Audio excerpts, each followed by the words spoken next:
नमस्कार।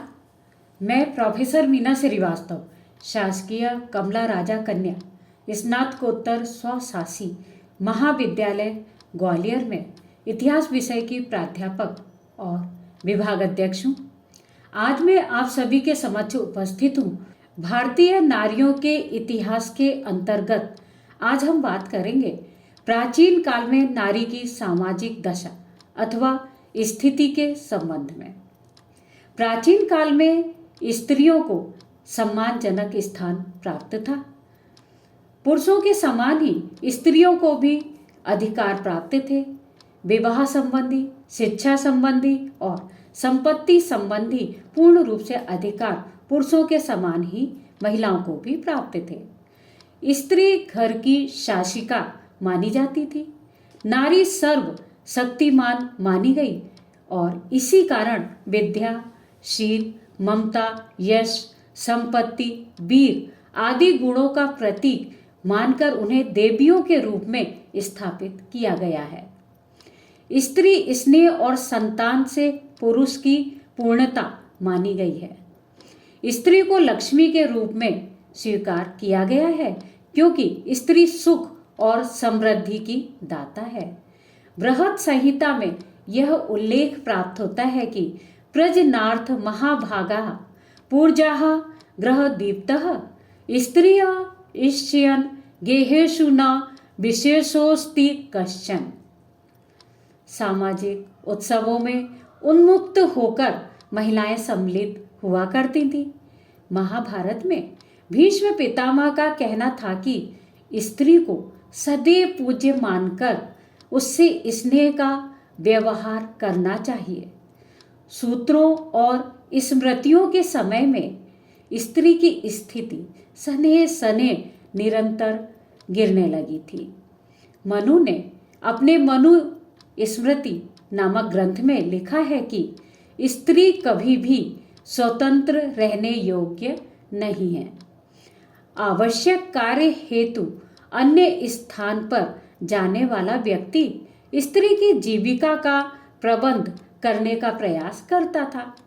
इसका मुख्य कारण यह था कि जीविका के अभाव में शीलवती स्त्री भी पथभ्रष्ट हो जाती थी, अर्थात कि स्त्रियां पति द्वारा की गई व्यवस्था पर निर्भर रहती थी। विज्ञानेश्वर ने कहा था कि वह स्त्री घर के बिना किसी से कहे और बिना चादर ओढ़े घर से बाहर न जाए, शीघ्रता पूर्वक न चले, बनिए सन्यासी, वृद्ध, वैद्य के अतिरिक्त अन्य किसी पुरुष से बात न करे। सामाजिक उत्थान हेतु यह अपेक्षित था कि स्त्री का चरित्र आचरण उज्जवल हो, स्त्री सुसंस्कृत हो। आचरणहीन स्त्री परिवार के लिए कलंक मानी जाती थी। प्राचीन काल में धर्म शास्त्रों में यह उल्लेख प्राप्त होता है कि जो स्त्री पिता या बांधवों के अधिक धनी होने या अपने सौंदर्य के अभिमान में पर पुरुष के साथ संगति करके अपने पति का अपमान करे, उसे राजा बहुत लोगों के सामने कुत्ते से कटवाए।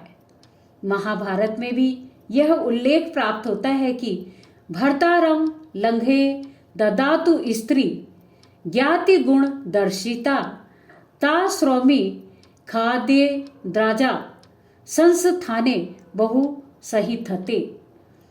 गणिकाओं की स्थिति प्राचीन काल के समय में श्रेष्ठ थी। नगर उल्लास में ये सहायक हुआ करती थी।